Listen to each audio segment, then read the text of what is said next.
శ్రీ క్రోధినామ సంవత్సర ఉగాది రాశి ఫలాల్లో భాగంగా మకర రాశి వారి యొక్క గోచార ఫలితాలు ఏ విధంగా ఉంటున్నాయి? ఈ ఉగాది నుండి మకర రాశి వారి జీవితంలో ఏమైనా మార్పులు జరగబోతున్నాయా?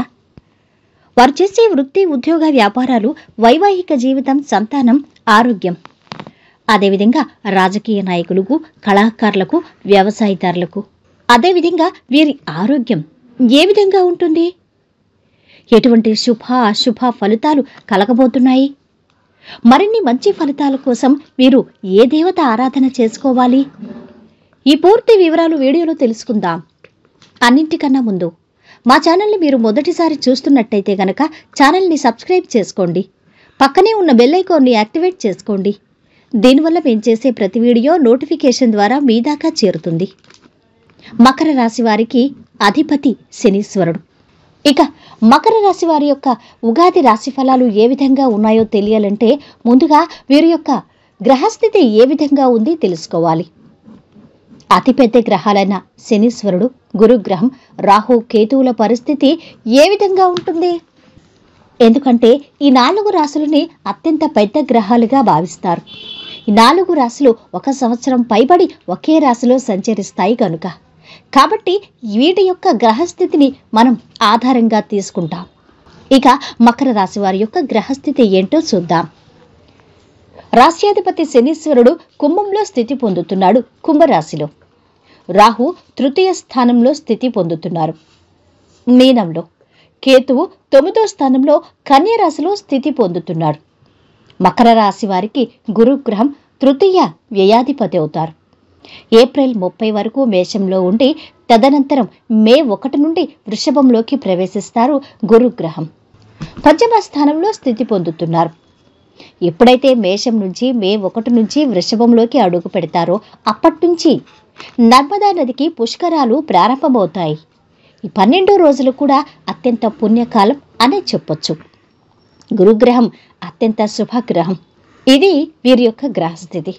దీని ఆధారంగా వీరి ఉద్యోగ, వ్యాపారాలు, వైవాహిక జీవితం, సంతానం, ఆరోగ్యం, కుటుంబ పరిస్థితులు ఏ విధంగా ఉన్నాయి చూద్దాం.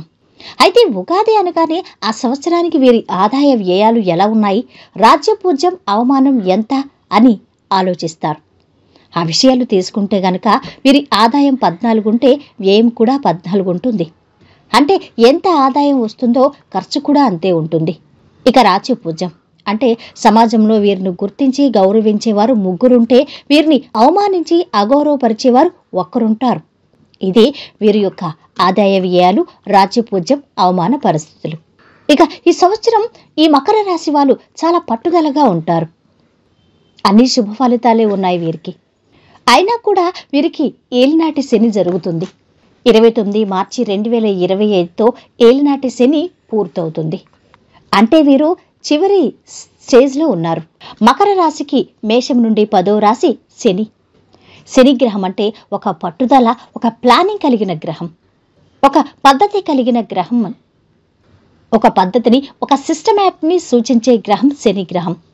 అయినా కూడా శని అంటే ఏలినాటి శని వీరికి చివరి దిశలో ఉంది. అయినా కూడా ఈ సంవత్సరం ఏలినాటి శని అంతగా బాధించదు ఈ మకర రాశి వారికి. కాబట్టి వీరికి ఏదైనా సాధించాలనే పట్టుదల, తపన ఉంటుంది. మీ కృషితో ఎంతటి వారినైనా మీరు ఇట్టే ఆకర్షించారు, మీ వైపు లాక్కునే ప్రయత్నం చేస్తారు. ఇక గురుడు మీద కేతువు దృష్టి ఉంది. కేతువు 9వ స్థానంలో ఉన్నారు. కాబట్టి పుణ్యనది స్నానాలు చేస్తారు ఈ సంవత్సరం తప్పనిసరిగా. పుణ్యనది స్నానాలు, ఆధ్యాత్మిక ప్రదేశాలు, తీర్థయాత్రలు, ఇటువంటి ఆధ్యాత్మిక కార్యక్రమాల్లో వీరు పాల్గొంటారు. ఇక రాశ్యాధిపతి 2వ స్థానంలో ధన, కుటుంబ స్థానంలో ఉన్నారు. కాబట్టి వీరు స్వశక్తితో పైకొస్తారు, ఎక్కువ కృషి చేస్తారు.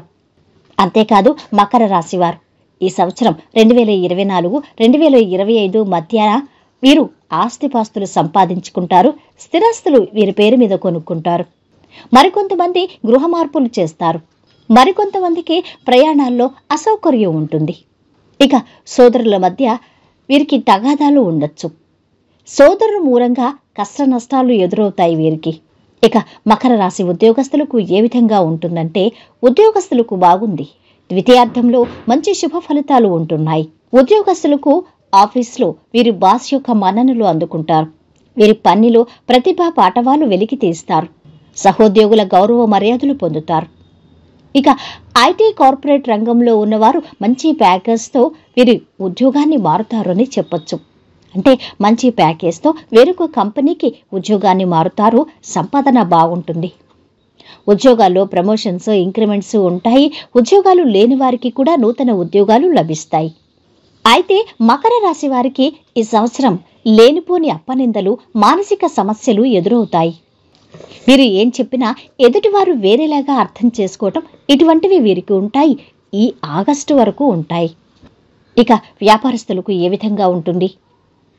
వ్యాపారస్తులకు సమయం బాగుంది. అయితే ఈ సెప్టెంబర్ నుంచి అన్ని విషయాల్లో వీరిదే పైచేయిగా ఉంటుంది. పెట్టుబడులు బాగుంటాయి. అదేవిధంగా బంగారు, వెండి, నగల వ్యాపారం చేసేవారికి సమయం చాలా బాగుంది. ఇక ఈ సంవత్సరం నవనాయకుల్లో అధిపతి కుజుడవుతాడు. నవనాయకుల్లో రాజు కుజుడు. మకర రాశి వారికి 4, 11వ స్థానాధిపతి కుజుడు. కుజుడు అంటే ధరణి పుత్రుడు, భూకారకుడు, శక్తికి కారకుడు. కాబట్టి బిల్డింగ్ మెటీరియల్, కన్స్ట్రక్షన్స్, ఇసుక, సిమెంట్, ఐరన్ ఇటువంటి వ్యాపారం చేసేవారికి సమయం చాలా బాగుంది. గవర్నమెంట్ కాంట్రాక్టులు దక్కించుకుంటారు వీరు.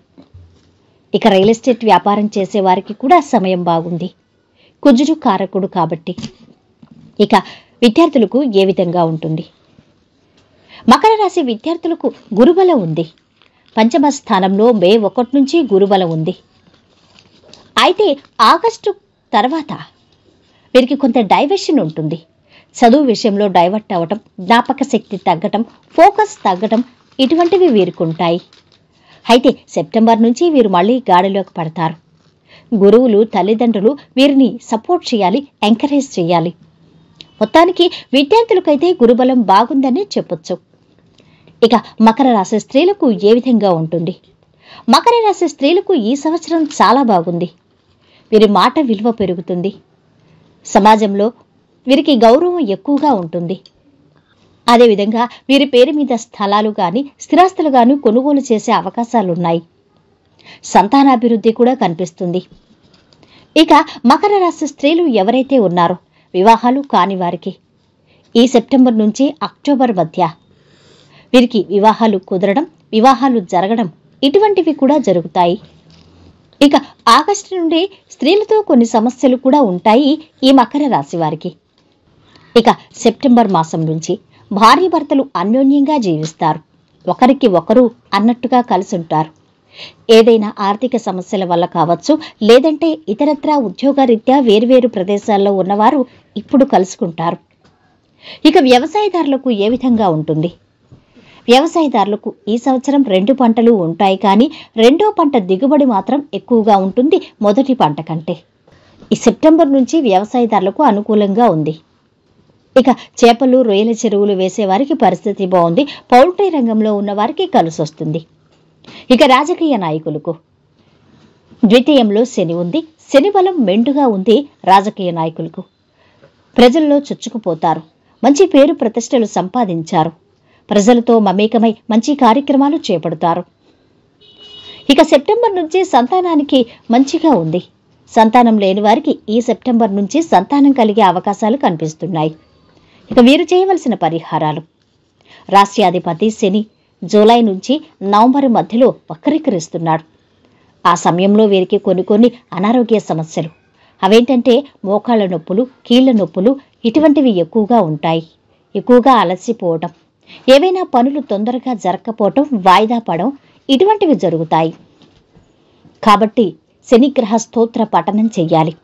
శనివారం నియమాలు పాటించాలి. ఇక గురువు మీనంలో ఉన్నారు కాబట్టి గురుగ్రహ స్తోత్రం, నానబెట్టిన శనగలు గురువారం నాడు ఆవుకు తినిపించడం, నానబెట్టిన శనగలు దానం చేయటం ఇటువంటివి చెయ్యాలి. వీడియో నచ్చితే లైక్ చేసి షేర్ చేయండి. మరిన్ని వీడియోస్ కోసం ఛానల్ని సబ్స్క్రైబ్ చేసుకోండి.